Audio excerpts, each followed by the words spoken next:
Zee TV news కి స్వాగతం. నా పేరు రమాగండ్రెడ్డి. ముందుగా ముఖ్యాంశాలు చూద్దాం. అసంపూర్తిగా నిర్మించిన ఇళ్లకు మోక్షం కలిగించనున్న ప్రభుత్వం. వివరాలు వెల్లడించిన జిల్లా కలెక్టర్ హరేంద్ర ప్రసాద్.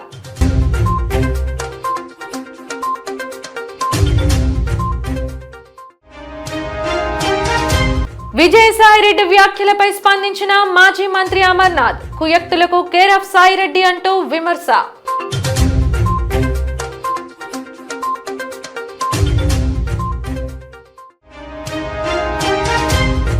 ఘనంగా జరుగుతున్న వేపగుంట ముత్యమాంబ అమ్మవారి జాతర. భక్తులు కిక్కిరిసిన ఆలయం.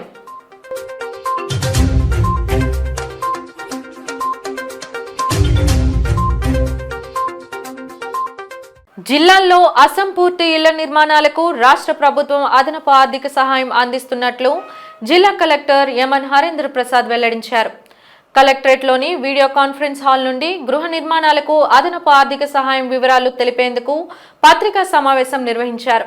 ఈ సందర్భంగా జిల్లా కలెక్టర్ ఎంఎన్ హరేంద్ర ప్రసాద్ మాట్లాడుతూ పీఎంఏవైలో ఇళ్లు మంజూరై ఇంకనూ వివిధ దశల్లో నిర్మాణంలో ఉన్న గృహాలకు అదనంగా ఆర్థిక సహాయం అందించాలని ప్రభుత్వం సంకల్పించిందని చెప్పారు. ఎస్సీ, బీసీ, ఎస్టీ, పీవీటీజీలకు గృహాలు మంజూరై ఇంకనూ వివిధ దశల్లో అసంపూర్తిగా నిర్మాణంలో ఉన్న గృహాలను పూర్తి చేయడానికి అదనపు ఆర్థిక సహాయం అందించేందుకు అనుమతిస్తూ జీవోఆర్టీ నెంబర్ 9 ద్వారా ప్రభుత్వం ఉత్తర్వులు జారీ చేసిందన్నారు. స్వర్ణాంధ్ర విజన్ 2047 లక్ష్యంలో భాగంగా 2029 నాటికి అందరికీ ఇల్లు నిర్మించాలనే లక్ష్యంలో భాగంగా అసంపూర్తి నిర్మాణంలో ఉన్న గృహాలను పూర్తి చేయడానికి అదనపు ఆర్థిక సహాయం అందిస్తుందన్నారు. ఎస్సీ బెనిఫిషరీలకు అదనంగా 50,000 ఆర్థిక సాయం ఇవ్వడం జరుగుతున్నది. ఇంతే కాకుండా ఎస్టీ బెనిఫిషరీస్కు 75,000, particularly vulnerable tribal groups PVTG బెనిఫిషరీస్కి ₹1,00,000 దాకా అదనంగా హౌసింగ్ కన్స్ట్రక్షన్ కోసం రాష్ట్ర ప్రభుత్వం ఈ బెనిఫిట్ని ప్రకటించడం జరిగింది. దీని ద్వారా మన జిల్లా తీసుకుంటే ఆప్షన్ 1 and 2 అనేది బెనిఫిషరీ లెడ్ కన్స్ట్రక్షన్. బెనిఫిషరీ వారొక ఇల్లు కట్టుకునే విధానంలో కన్స్ట్రక్షన్ జరుగుతున్నది. దీంట్లో మన జిల్లా తీసుకుంటే దాదాపు 24,000 ఇల్లులు కన్స్ట్రక్షన్ జరుగుతున్నాయి. ఇవన్నీ కూడా 2017 నుంచి 2024 దాకా మనకి కేటాయించబడిన హౌసెస్, పిఎంఏవై అర్బన్ కింద కేటాయించబడిన హౌసెస్. దీంట్లో ఈ 24,000 ఇల్లులు తీసుకుంటే దాదాపు 8,481 మందికి లబ్ధి కలిగే అవకాశం ఉంది. 8,481 మంది ఎస్సీ, ఎస్టీ, బీసీ కులానికి చెందిన వారు 10/12/2024 10th December 2024 నాటికి ఇల్లు పూర్తి కానివారు వాళ్ళకే ఈ అవకాశం వర్తిస్తుంది. వాళ్ళందరికీ కూడా 50,000 అదనంగా, బీసీ, ఎస్సీ అయితే, ఎస్టీ క్యాండిడేట్స్ అయితే 75,000 దాకా అదనంగా ఆర్థిక సాయం మనము కల్పిస్తున్నాము. మన జిల్లాలో 8,481 మందికి ఈ అదనపు సాయం అందుతుంది. బెనిఫిషరీ లెడ్ కన్స్ట్రక్షన్ మాత్రమే కాకుండా ఆప్షన్ 3 అంటే వివిధ సంస్థల ద్వారా మనం చేపడుతున్న కన్స్ట్రక్షన్ మీద కూడా రాష్ట్ర ప్రభుత్వం నిర్ణయం తీసుకొని త్వరలో స్పష్టత ఇవ్వడం జరుగుతుంది. ప్రస్తుతానికి option 1 and 2 category, beneficiary lead construction category వరకు ఈ ప్రకటన క్లారిటీ స్పష్టత ఇవ్వడం జరిగింది. మన కాంట్రాక్టర్స్ ద్వారా చేపడుతున్న కన్స్ట్రక్షన్ మీద కూడా త్వరలోనే సర్క్యులర్ ఇచ్చి వారికి కూడా ఈ సాయం కల్పించే విధంగా చర్యలు తీసుకోవడం జరుగుతుందని ఈ సందర్భంగా అందరికీ తెలియజేస్తున్నాను. విశాఖ ఎంజీఎం 7 హిల్స్ ఆసుపత్రిలో అరుదైన గుండె సంబంధిత శస్త్రచికిత్స చేసి 40 ఏళ్ల వ్యక్తికి పునర్జన్మ ప్రసాదించారు వైద్యులు. చికిత్సకు సంబంధించిన వివరాలను వెల్లడించేందుకు ఆసుపత్రి ఆవరణలో డాక్టర్స్ జీవి రమణకుమార్, దిబాసిస్ పాణిగ్రహీలు విలేకరుల సమావేశం ఏర్పాటు చేశారు. 12 గంటల పాటు అవిశ్రామంగా జరిపిన ఆపరేషన్లో సుమారు 7 నిష్ణాత వైద్యులు పాల్గొన్నారని వారు తెలిపారు. బొబ్బిలి ప్రాంతానికి చెందిన 40 సంవత్సరాల వ్యక్తికి ఛాతీలోనూ కడుపులోనూ నొప్పి రావడంతో అక్కడి స్థానిక కార్డియాలజీ వైద్యులను సంప్రదించగా పరిస్థితి విషమంగా ఉందని చెప్పడంతో రోగి బంధువులు నేరుగా తమ ఆసుపత్రికి తీసుకొచ్చినట్టు తెలిపారు. వెంటనే ఆయనకు అవసరమైన వైద్య పరీక్షలు జరిపి రిపోర్టులు చూడగా అత్యంత అరుదైన శారీరక రుగ్మతతో బాధపడుతున్నట్టు తెలిసిందన్నారు. శరీరంలో ఉన్న రక్త కణాలు చిట్లి మెదడు నుండి అరికాలి వరకు ఇన్ఫెక్షన్ అయిందని గుర్తించి వెంటనే ఆపరేషన్ కి పూనుకున్నట్టు వెల్లడించారు. రక్త ప్రసరణ విషయంలో తీసుకోవాల్సిన జాగ్రత్తలు మత్తు హృదయ కాలేయ సంబంధిత వైద్యుల పర్యవేక్షణలో 12 గంటలు శ్రమించి చేసిన ఆపరేషన్ విజయవంతంగా ముగియడం ఎంతో ఆనందంగా ఉందని పేర్కొన్నారు. సరైన సమయంలో రోగి బంధువులు ఆయన్ను విశాఖకు తీసుకురావడం మంచిదైందని ఆపరేషన్ చేసిన తీరుని వివరించారు. ఏంటంటే ఆయనకి గుండె నుంచి శరీరానికి వెళ్ళే రక్తనాళాలు ఏవైతే ఉన్నాయో అవి మొత్తం ఆరిజిన్ నుంచి చివరి వరకు కాళ్ళకి వెళ్ళే వరకు చీలుకుపోయినాయి. ఆల్మోస్ట్ పొరల మీద చీలుకుపోయినాయి. ఆ చీలిక ఎక్కడ దాకా వెళ్ళిందంటే కుడివైపు చేతికి వెళ్ళే రక్తనాళం మళ్ళీ బ్రెయిన్కి వెళ్ళే రక్తనాళానికి ఇన్వాల్వ్మెంట్ అయింది. తర్వాత చీలిక అలా కిందకు పోతూ పేగులకు వెళ్ళే రక్తనాళాలకి ఇంకా అలా కిడ్నీకి వెళ్ళే రక్తనాళాలకి కాళ్ళకు వెళ్ళే రక్తనాళాల దాకా వెళ్ళిపోయింది. యూజువల్గా ఇలాంటి పేషెంట్స్ ఎవరు కూడా అంతసేపు సర్వైవ్ అవ్వరు. ఎందుకు ఈ పేషెంట్ చాలా లక్కీగా మనకి టైంలో రావటం ఇన్వెస్టిగేషన్ జరగటం అది ఒక రకమైన అదృష్టం అనుకోవాలి. ఆ టైంలో ఆయన రావటం తర్వాత వాళ్ళు సపోర్ట్ చేయటం మనకి లోపల ఏం జరుగుతుందన్నది సిటీ స్కాన్లో తెలియటం. సో దాంతో మనం ఇమీడియట్గా ఆపరేషన్గా ప్లాన్ చేసాం. సో ఇలాంటి ఆపరేషన్స్ వెరీ రేర్గా జరుగుతాయి. ఇలాంటి ఆపరేషన్స్లో వాళ్ళు అసలు రీచ్ అవ్వటమే అరుదు. వచ్చిన తర్వాత ఆపరేషన్కి సర్వైవ్ అయ్యి బయటకు రావటం అనేది ఇంకొక సక్సెస్ అనుకోవాలి మనం. సో ఈ ఆపరేషన్స్లో మనం ఏం చేస్తాం అంటే పేషెంట్ని ఇమీడియట్గా మనం మెషిన్ మీదకి కనెక్ట్ చేస్తాం. హార్ట్ లంగ్ మెషిన్కి సర్క్యులేషన్ అంతా అందులోకి వెళ్తుంది. అయితే ఇప్పుడు మనం చేయాల్సిన రిపేర్ ఏంటంటే ఎక్కడెక్కడైతే ఇవి పొరల కింద చీలుకుపోయినాయో ఆ మొత్తం రీప్లేస్ చేయాలి. ఆ ట్యూబ్ని మొత్తం అది ఎక్కడి నుంచి అంటే హార్ట్ నుంచి బ్రెయిన్కి వెళ్ళే రక్తనాళానికి కుడి చేతికి వెళ్ళే రక్తనాళానికి మిగతా శరీరానికి వెళ్ళే రక్తనాళానికి. దీనికి ఇంకోటి జరిగింది ఏంటంటే ఇదే డిసెక్షన్ కిందకి వెళ్ళిపోయి గుండెకి వెళ్ళే రక్తనాళాన్ని కూడా చీల్చేసింది. సో దాంతో ఏమైందంటే గుండె పంప్ చేసే శక్తి నార్మల్గా 60% ఉండేది, అది 25%కి డ్రాప్ అయిపోయింది అనమాట. సో దాంతో ఆయనకి బాగా ఆయాసం వచ్చేయటం కూడా జరిగింది. సో ఇవన్నీ మనకి ఏంటంటే చాలా షార్ట్ స్పాన్లో డిస్కస్ చేయటం, మన ఎక్స్పర్ట్ కార్డియాలజిస్ట్ భాస్కర్ గారితో డిస్కస్ చేయటం, ఆయనతో ఏమేమి చేయాలి అలా ప్రొసీడ్ అవ్వాలి మేము ప్లాన్ చేసుకోవడం, బ్లడ్ అరేంజ్ చేసుకోవడం జరిగింది. సో ఈ ఆపరేషన్ మొత్తం మనకి ఆల్మోస్ట్ థియేటర్ లోపలికి వెళ్ళి మళ్ళీ బయటకు వచ్చేసరికి 12 hours పట్టింది ఆల్మోస్ట్ ఈ ఆపరేషన్కి. As far as the anesthesia concerns in this kind of patients whom we encounter time to time, the extent of the dissection and the involvement of other branch vessels that's originating from the ascending aorta, that is very important.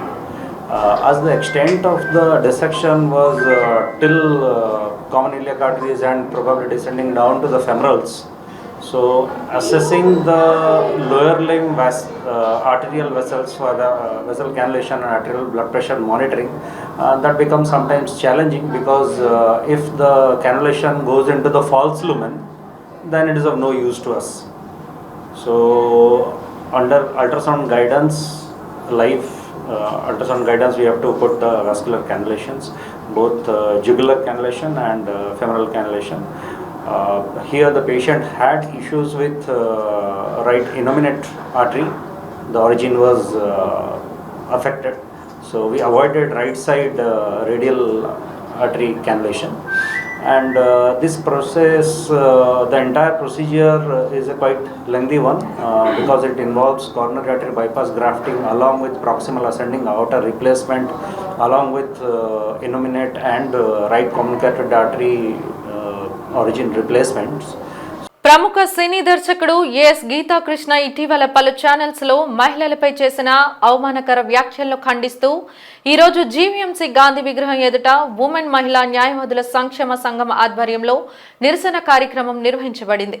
నిరసనను ఉద్దేశించి అధ్యక్షురాలు పప్పు అనురాధ మాట్లాడుతూ యావత్ మహిళా లోకం తలదించుకునేలా వ్యవహరించిన దర్శకుడు గీతాకృష్ణపై చట్టపరమైన చర్యలు తీసుకోవాలని, తాము కూడా న్యాయస్థానం నుండి కూడా ఆయనపై కేసు నమోదు చేయనున్నట్లు తెలిపారు.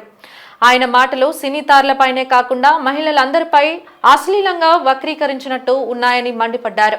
ఒక దర్శకుని స్థాయిలో ఉండి ఆయన చేసిన వ్యాఖ్యానాలు ఇతర మగవారిని రెచ్చగొట్టే విధంగా ఉన్నాయని అన్నారు.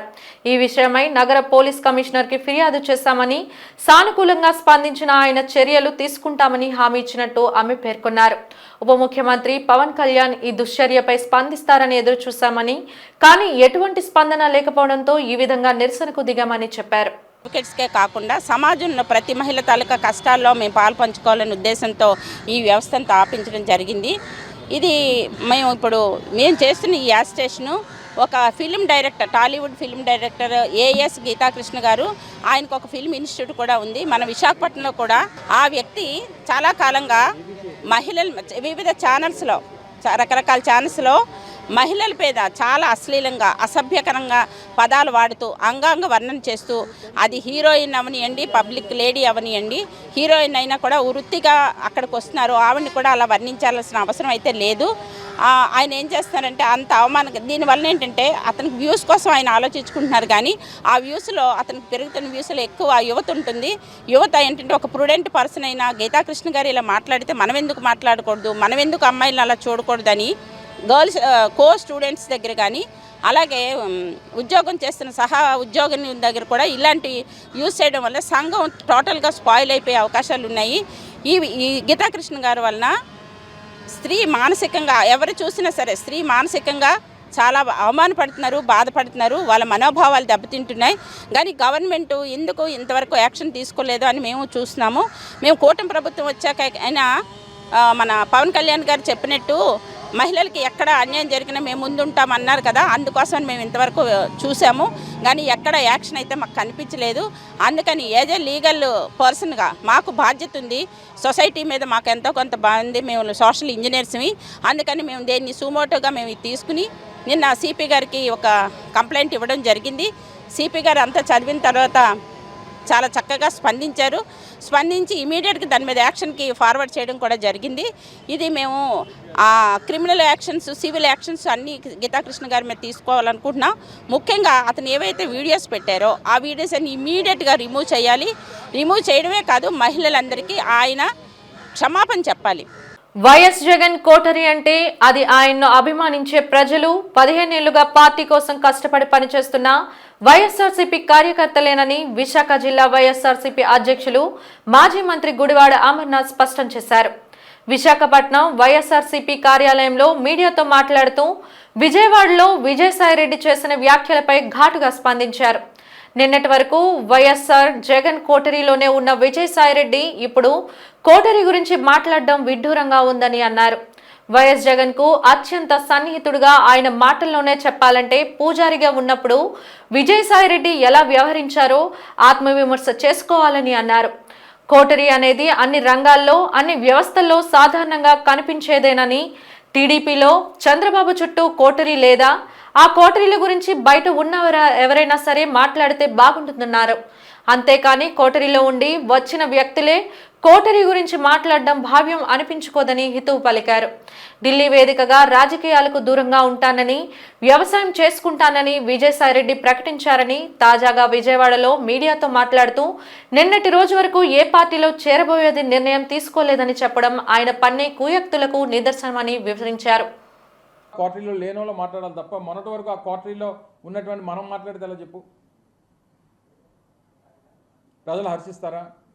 ఒప్పుకుంటారా? సో ఇవన్నీ కూడా ఆలోచించి మాట్లాడుంటే బాగుండేది. సరే, ఇంకా పార్టీ నుంచి రాజీనామా చేసి వెళ్ళిపోయిన తర్వాత అంతకంట ఇదిగా మాట్లాడతారని అనుకోవడం మన అమాయకత్వం అంతే. ఇప్పుడు నీకు ఒకరి మీద మనసు ఇరిగిపోయిందని అంటే ఇంకొకరి మీద ప్రేమ పుడితేనే ఇక్కడ మనసు ఇరిగిపోద్ది. అది ఎవరి మీద ప్రేమ పుట్టిందో, ఎవరి మనసు దేనికి ఇరిగిపోయిందో అనేటువంటి త్వరలో తెలుస్తాయి మనకు. అవన్నీ చూస్తాం కదా రాజకీయాల్లో. నిన్న కూడా వారు మాట్లాడుతూ చెప్పారు. ఏం చెప్పారు? ఈ రోజు వరకు ఏ నిర్ణయం తీసుకోలేదు అంటే, ఈ రోజు అంటే నిన్నటి వరకే కదా. సరే, నేను అవన్నీ నా నిర్ణయం కాదు కదా. సో ఏదేమైనప్పటికీ మనసు విరిగిపోవడానికి, లేకపోతే ఇంకోటి అయిపోవడానికి వైఎస్ఆర్ కాంగ్రెస్ పార్టీలో ఉన్నంతకాలం అత్యంత కీలకమైనటువంటి స్థానాల్లో వారు పనిచేశారు. సరే, వారు మాట్లాడినప్పుడు, ఢిల్లీలో మాట్లాడినప్పుడు నేను ఇంక రాజకీయం మాట్లాడదలుచుకోలేదు, వ్యవసాయం మాత్రమే చేస్తానని చెప్పారు. సరే అలాగే అనుకున్నాం. మరి నిన్నటి పరిస్థితులు అయితే దానికి భిన్నంగా కనిపించాయి నాకైతే. సో నిన్న భిన్నంగా కనిపించిన తర్వాత ఈ కొత్త మాటలన్నీ మనసు ఇరిగిపోయింది, లేకపోతే ఇంకోటి అయింది అన్న తర్వాత ఇంకో మీద ప్రేమ పుడితేనే మనసు ఇరిగిపోవాలి. మరి నా వ్యక్తిగతమైనటువంటి అభిప్రాయం. మొన్న జరిగినటువంటి పరిణామాలు, వచ్చినటువంటి ఫలితాల తర్వాత అనేక పరిణామాలు చూసాం. గడిచినటువంటి 9 మాసాల్లో వైఎస్ఆర్ కాంగ్రెస్ పార్టీ ఓడిపోయిన తర్వాత అనేక పరిణామాలని ఎదుర్కొన్నాం. చాలామంది పార్టీ నుంచి వెళ్ళిపోయారు, రాజీనామా చేసి వెళ్ళిపోయారు, లేకపోతే ఇంకోటి వారు ఏదో మాట్లాడితే వెళ్ళిపోయారు. వెళ్ళిపోయినటువంటి వారందరూ, నేను ఎవరో ఒకరి గురించి మాట్లాడలేదు. మొన్న ఇదే జగన్మోహన్ రెడ్డి గారు 2024లో కూడా అధికారంలోకి వచ్చుంటే ఇది జరిగేదా? 2024లో మళ్ళీ జగన్మోహన్ రెడ్డి గారు అధికారంలోకి వచ్చి మళ్ళీ రెండోసారి ముఖ్యమంత్రి అయి ఉంటే ఈ గడిచినటువంటి 9 మాసాల్లో వైఎస్ఆర్ కాంగ్రెస్ పార్టీ నుంచి వెళ్ళిపోయినటువంటి నాయకులు వెళ్ళిపోయేవారా? వెళ్ళిపోయినటువంటి వారు ఈ రకంగా మాట్లాడేవారా? ఈ రకంగా జగన్మోహన్ రెడ్డి గారి మీద మాట్లాడేవారా? ఈ పరిస్థితులన్నింటినీ కూడా లేవనెత్తేవారా అనేటువంటిది ఒకసారి మనం మనస్సాక్షిని అడుక్కోవాలి. నేను ఏ ఒక్కరి గురించో నేను మాట్లాడలేదు. సహజంగా రాజకీయ పరిస్థితుల గురించి నేను ప్రస్తావిస్తూ ఉన్నా. సో వెళ్ళిపోయినటువంటి వారు ఇంతకంట ఇదిగా మాట్లాడతారనుకోవడం మా అమాయకత్వం, మీ అమాయకత్వం. వినియోగదారులు తమ హక్కులపై తప్పనిసరిగా అవగాహన కలిగి ఉండాలని కన్స్యూమర్ రైట్స్ కౌన్సిల్ జాతీయ అధ్యక్షుడు డాక్టర్ వికాస్ పాండే స్పష్టం చేశారు. ఈ రోజు నగరంలో ఒక ప్రైవేట్ హోటల్లో నిర్వహించిన మీడియా సమావేశంలో ఆయన మాట్లాడారు. ఈ నెల 15న అంతర్జాతీయ కన్స్యూమర్ డే సందర్భంగా జిల్లా పరిషత్ ఫంక్షన్ హాల్ వేదికగా 12 రాష్ట్రాల నుంచి వస్తున్న సభ్యులతో సమావేశం నిర్వహిస్తామని వెల్లడించారు. సమావేశంలో భాగంగా జాతీయ కన్స్యూమర్ డే పురస్కరించుకొని ఆ రోజు వినియోగదారుల హక్కులపై సభ్యులు ఆయా అంశాలపై అవగాహన కార్యక్రమం నిర్వహిస్తామని తెలిపారు. అదేవిధంగా అన్ని ప్రభుత్వ శాఖల నుంచి వచ్చిన అధికారులు వాళ్ళ నుండి పలు అంశాలపై చర్చిస్తామని కూడా తెలిపారు. 23 స్టేట్స్లో మన ప్రెజెన్స్ ఉంది అండ్ 12 స్టేట్స్లో వీఆర్ వెరీ యాక్టివ్లీ పార్టిసిపేటింగ్.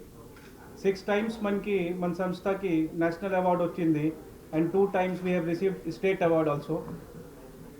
ఈరోజు మనతో పాటు ఏఎస్ఓ విశాఖపట్నం డిస్ట్రిక్ట్కి మురళీనాథ్ గారు కూడా మనతో పాటు ఉన్నారు, సివిల్ సప్లై డిపార్ట్మెంట్ నుంచి. అంటే మనందరూ కన్జ్యూమరే, బట్ ఏంటంటే మన రైట్స్ కోసం మనకి ఎంత అవగాహన లేనప్పుడు అన్ని చోట మనకి మోసం జరుగుతుంది. మార్నింగ్ లేచినప్పటి నుంచి రాత్రి పడుకున్నప్పుడు వరకు మన యాజ్ ఏ కన్జ్యూమర్సే బిహేవ్ చేస్తాను. మార్నింగ్ లేచిన తర్వాత మన what will do, first of all మన టూత్ పేస్ట్ అండ్ బ్రష్ వాడతాను. అంటే అది మనం పర్చేస్ చేసి తీసుకొచ్చాను. ఏ ప్రోడక్ట్ అయినా మీరు పర్చేస్ చేస్తే ద మూమెంట్ మీరు పర్చేస్ చేశారు మీరు కన్జ్యూమర్ అయిపోయారు. రాత్రి డీప్ స్లీప్లో కూడా ఫ్యాన్ కానీ ఏసీ కానీ ఒక బల్బ్ కానీ ఆన్ ఉంటుంది ఇంట్లో. That means we are consuming electricity. దానికి మనం గవర్నమెంట్ ఆఫ్ ఆంధ్రప్రదేశ్కి పేమెంట్ పే చేస్తాను. సో ఆ టైంలో కూడా as a consumer we are sleeping. So ఇది చాలా వైడ్ సబ్జెక్ట్ అండి. బట్ ఈరోజు మెయిన్ మనకి వరల్డ్ కన్జ్యూమర్ డే 2025 సందర్భంగా మీటింగ్ కండక్ట్ చేయడం జరిగింది. కాబట్టి we are celebrating the World Consumer day.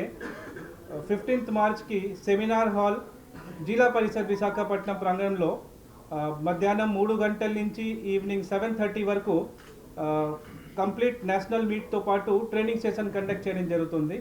Omni RK ఆసుపత్రి గిగిల్స్ విభాగంలో ఆండ్రాలజీ మెన్స్ హెల్త్ క్లినిక్ ప్రారంభమైంది. పురుషుల్లో సంతానలేమికి సంబంధించిన సమస్యలకు చికిత్సను అందించేందుకు రామ్నగర్లోని గిగిల్స్ ఓమ్ని ఆర్కే ఆసుపత్రిలో క్లినిక్ను అందుబాటులో తెచ్చారు. ఈ క్లినిక్ను ఆసుపత్రి MD chief consultant paediatrician doctor Radhakrishna ప్రారంభించారు. ఆసుపత్రి consultant urologist and andrologist doctor Satish Babu Pigalam, chief fertility consultant doctor Sridevi నెల్లిమలలు కేంద్రం ద్వారా అందించే సేవలు, పురుషుల్లో ఫెర్టిలిటీ సమస్యలపై మాట్లాడారు. విశాఖ నగరంలో మహిళా సంతానోత్పత్తి వైద్యులు, పురుష పునరుత్పత్తికి కలిసి ఒకే ఆసుపత్రిలో వైద్య సేవలను అందించడం అరుదని, దీంతో ఇంటిగ్రేటెడ్ సెంటర్గా తీర్చిదిద్దామని డాక్టర్ సతీష్ బాబు తెలిపారు. ఈ క్లినిక్ ద్వారా వీర్యస్ఖలన లోపాలు, అంగస్తంభన సమస్యలు, వారికోనిల్ శస్త్రచికిత్సలు అత్యాధునిక పరికరాలతో నిర్వహిస్తామని చెప్పారు. ఇన్ఫర్టిలిటీ వర్క్ చేస్తున్నారు, కాకపోతే అడ్వాన్స్డ్ ఆండ్రాలజీ ఎక్స్పర్టైజ్తో పాటు ఇన్ఫర్టిలిటీ అంటే సంతాన ఉత్పత్తి కేంద్రంగా పనిచేయడం అనేది చాలా తక్కువ సెంటర్స్ ఉన్నాయి. ఆండ్రాలజిస్టులు వస్తుంటారు కానీ 24/7 అవైలబిలిటీ ఉండే andrologist with advanced training procedures చేయగలిగే సెంటర్ ఇప్పుడు మనం లాంచ్ చేస్తున్నాము. అండర్ వన్ రూఫ్, ఒకే గొడుగు కింద ఇవన్నీ అవైలబిలిటీ ఉంటాయి. ఇందులో మనం ముఖ్యంగా మగవాళ్ళలో వచ్చేటువంటి సంతానలేమి సమస్యలు, అంటే ఇప్పుడు వీర్యస్ఖలనంలో ప్రాబ్లమ్స్ కానివ్వండి, వారికోసీల్ ఆపరేషన్లు కానివ్వండి, లేదా శుక్రకణాల సేకరణకు సంబంధించిన శస్త్రచికిత్సలు, ఇవన్నీ చాలా సంక్లిష్టంగా ఉంటాయి. వీటికి సంబంధించిన అడ్వాన్స్డ్ అత్యాధునికమైన పరికరాలు మన దగ్గర అవైలబిలిటీలో ఉన్నాయి. Including microscope, Doppler, mini Doppler probe, ఇవన్నీ చాలా అరుదుగా ఉంటాయి సెంటర్స్లో. మనకు అవన్నీ అవైలబిలిటీ ఉన్నాయి ఇక్కడ. సో వీటిని ఉపయోగించుకొని మనం సంక్లిష్టమైన, అంటే మామూలు కేసెస్ కాకుండా సంక్లిష్టమైన ఇన్ఫర్టిలిటీ కేసెస్ను కూడా మనం డీల్ చేయొచ్చు. పిల్లలు పుట్టరు అని అనుకున్న కేసుల్లో కూడా మనం ప్రయత్నం అయితే తప్పకుండా చేయొచ్చు. సో ఈ అవకాశాన్ని అందరూ సద్వినియోగం చేసుకొని ఈ సేవల్ని ఉపయోగించుకోవాలని మనం చేస్తున్నాను. And today we have launched andrology clinics.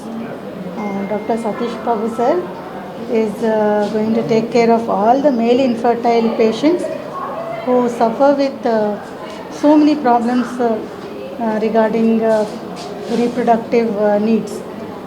So, and this facility exclusively has all the diagnostic and treatment facility, including micro TISA.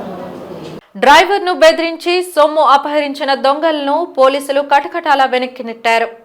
Gajuwaka police స్టేషన్లో crime ADCP Mohan Rao media సమావేశం ఏర్పాటు చేసి కేసుకు సంబంధించిన వివరాలు వెల్లడించారు. ఈ సందర్భంగా ఆయన మాట్లాడుతూ, ఒరిస్సాకి చెందిన శాంతా అనే వ్యక్తి గంగవరం పోర్టు రోడ్లో లారీ పార్కింగ్ చేసుకుని ఉండగా పాత నేరస్తులైన హరికృష్ణ, గిరికిన శివలు లారీ డ్రైవర్ శాంతాపై పిడుగుగుద్దులు గుద్ది 2000 నగదు, మొబైల్ ఫోన్ ఎత్తుకొని పోయారన్నారు. బాధితుడు పోలీసులకి ఫిర్యాదు చేయడంతో సిఐ దాలిబాబు, ఎస్ఐ మన్మథరావు ఆధ్వర్యంలో రంగంలోకి దిగిన పోలీసులు అతి తక్కువ సమయంలో చోరీకి పాల్పడిన 2 నిందితులను పట్టుకొని చోరీ సొమ్మును రికవరీ చేసి నిందితులను కటకటాల వెనక్కి పంపారన్నారు. సమావేశంలో సిఐ దాలిబాబు, ఎస్ఐ మన్మథరావు సిబ్బంది పాల్గొన్నారు.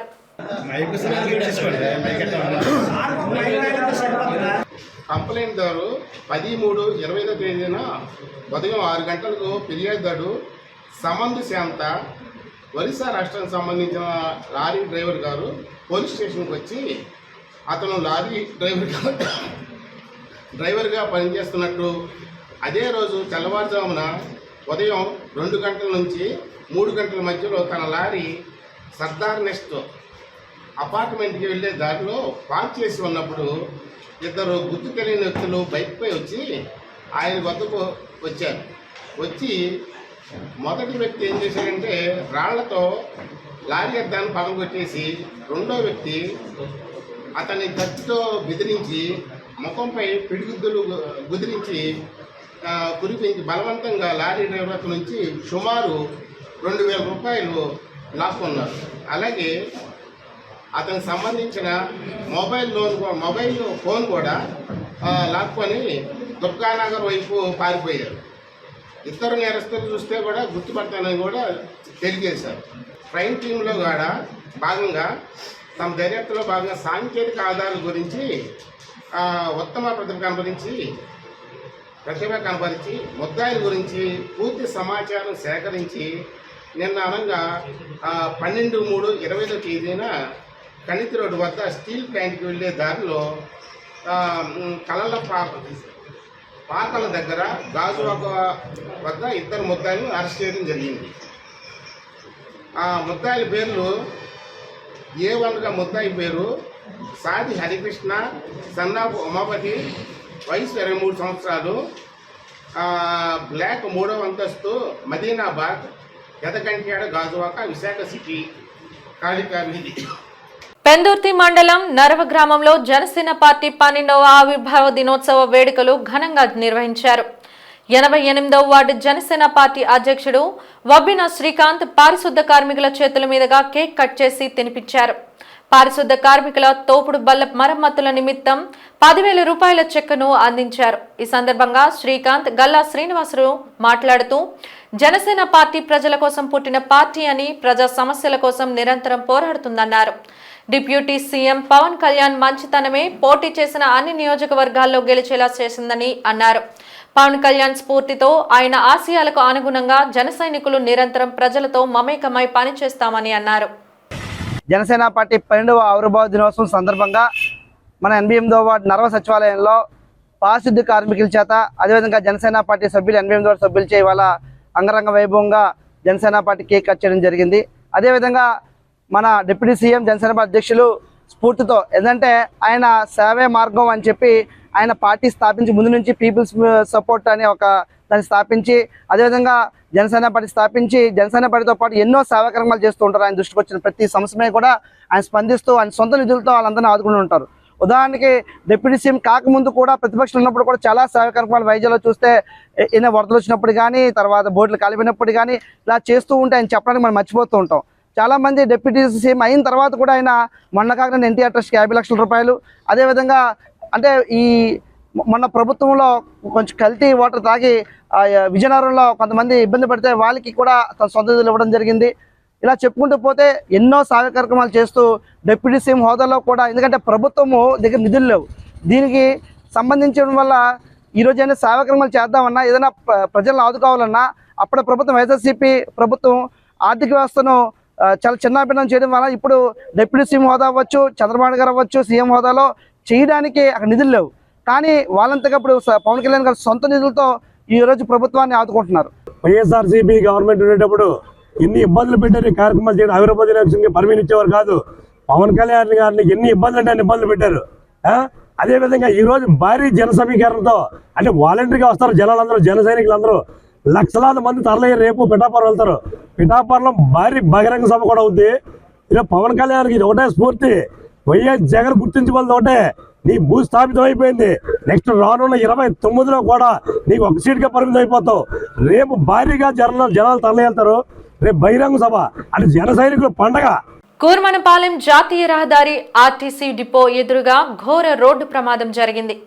ఈ ప్రమాదంలో 2 ద్విచక్ర వాహనదారులు అక్కడికక్కడే మృతి చెందారు. స్థానికులు తెలిపిన వివరాల ప్రకారం భారీ టిప్పర్ వాహనాన్ని తప్పించబోయి ద్విచక్ర వాహనదారులు కింద పడిపోయారని అదే సమయంలో వెనక నుంచి వస్తున్న ఆర్టీసీ బస్సు వాళ్ళ తలపై నుంచి వెళ్లిపోవడం వల్ల ఘటనా స్థలంలోనే చనిపోయారని తెలిపారు. ఘటనా స్థలానికి పోలీసులు చేరుకొని మృతదేహాల్ని కేజీహెచ్కి తరలించారు. మృతులు ఎవరనేది తెలియాల్సి ఉంది. ఘటనపై కేసు నమోదు చేసి దర్యాప్తు చేపట్టారు దువ్వాడ పోలీసులు.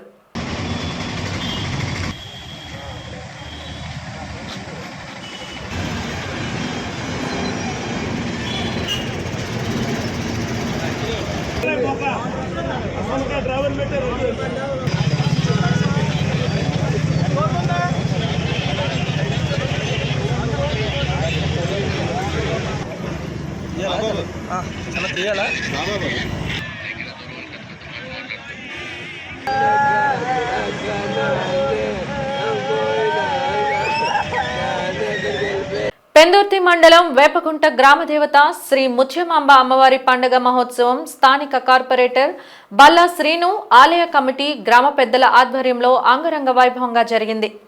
అర్ధరాత్రి 12 గంటల నుండి భక్తులు అమ్మవారికి మొక్కులు చెల్లించుకున్నారు. ఈ సందర్భంగా బల్లా శ్రీను గ్రామ పెద్దలు మాట్లాడుతూ కులాలకు రాజకీయాలకు అతీతంగా ఈ పండుగను జరిపించడం ఆనవాయితీగా వస్తుందని అన్నారు. భక్తుల కోర్కెలు తీర్చే కల్పవల్లిగా అమ్మవారు భక్తులతో నీరాజనాలు అందుకుంటుందని తెలిపారు. విచ్చేసిన భక్తులకు ప్రసాద వితరణ చేస్తున్నామని అలాగే మంచినీరు మజ్జిగ అందుబాటులో ఉంచామన్నారు. భక్తులకు ఎటువంటి అసౌకర్యం లేకుండా అన్ని ఏర్పాట్లు చేశామని తెలిపారు. విద్యుత్ దీపాల వెలుగులో ఆద్యాంతం అమ్మవారి ఆలయ ప్రాంగణం సహా పరిసరాలు దగదగ మెరిశాయి.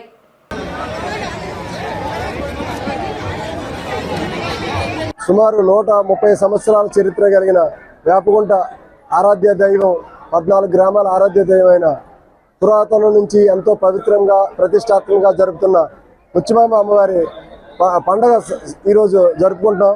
సుమారు వేపగుంట పరిసర ప్రాంతాల నుంచే కాకుండా చుట్టుపక్కల ప్రాంతాల నుంచి కూడా విశేషంగా భక్తులు ఈరోజు హాజరవుతారండి. సుమారుగా ఈరోజు 50,000 మంది తక్కువ రాకుండా హాజరవుతారండి. కనుక దానికి తగ్గట్టుగా కూడా మేము ఇక్కడ ఏర్పాటు చేసాం. పోలీస్ సిబ్బంది కూడా మాకు పూర్తిగా సహకరిస్తున్నారు. మేము కమిటీ కూడా సుమారు 50 మంది పైనే కమిటీగా ఫామ్ అయ్యి ఇక్కడ నుండి పర్యవేక్షణ చేస్తూ అందరికీ భక్తులకు అసౌకర్యం లేకుండా వసతులు కల్పించి శీఘ్రంగా దర్శనం అయ్యేటట్టు ఏర్పాటు చేసుకున్నామండి. ఇది మాకు చాలా ప్రతిష్టాత్మకంగా తీసుకున్న పండుగ అండి. ఈరోజు సాయంత్రం కూడా సాంస్కృతిక కార్యక్రమాలు కూడా పోలీసు వారు 4 స్టేజ్లకి పర్మిషన్ ఇచ్చారు. చాలా ఘనంగా జరుపుతున్నామండి ఈసారి పండుగ అయితే మాత్రం. మా ప్రభుత్వంలో చాలా ఘనంగా జరుగుతున్నాయని సగర్వంగా చెప్పగలుగుతున్నాను. సుమారుగా 100 సంవత్సరాల చరిత్ర అమ్మవారి. ఈ అమ్మవారికి తెల్లవారుజామున 12 గంటల నుంచే జనం తండోపతండాలుగా జనసమూహంతో ముండిపోయింది జనసమూహం. అలాగే ఈరోజు సాయంకాలం కూడా చిత్ర వేషాలతో పులి వేషాలతో చిత్ర విచిత్రమైన వేషాలతో మన నిర్మించగలిగిన బాల సంఖ్యతో మన అఖండమైన స్టేజ్ వేషాలతో అత్యంత వైభవంగా సాయంకాలం కూడా ఊరేగింపు జరపబడుతుంది. వార్తలు ముగించే ముందు ముఖ్యాంశాలు మరోసారి. అసంపూర్తిగా నిర్మించిన ఇళ్లకు మోక్షం కలిగించనున్న ప్రభుత్వం. వివరాలు వెల్లడించిన జిల్లా కలెక్టర్ హరేంద్ర ప్రసాద్.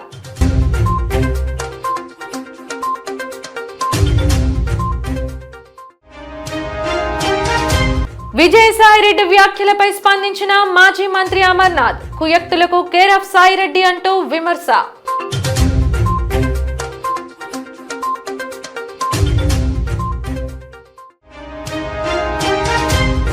ఘనంగా జరుగుతున్న వేపగుంట ముత్యమాంబ అమ్మవారి జాతర. భక్తులు కిక్కిరిసిన ఆలయం.